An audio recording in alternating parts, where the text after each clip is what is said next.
Bismillahirrahmanirrahim. Assalamualaikum. We are making fish pakora today because Ramadan is coming. So let's marinate fish.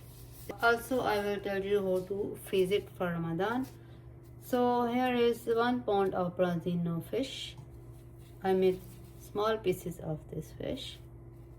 I have 4 tablespoons of cornflour, 1 tablespoon of cornflour, juice of half lemon, 1 teaspoon of red chili powder, 1 teaspoon of coriander powder, 1 teaspoon of salt.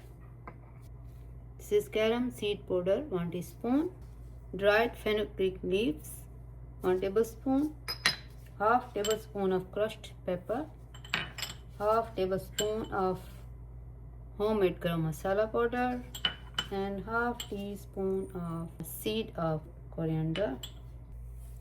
Add water. Bismillahirrahmanirrahim. 1 tablespoon.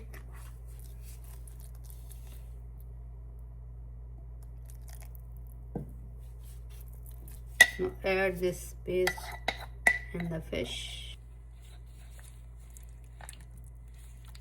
Mix everything together and let it marinate in the fridge for at least 1 hour.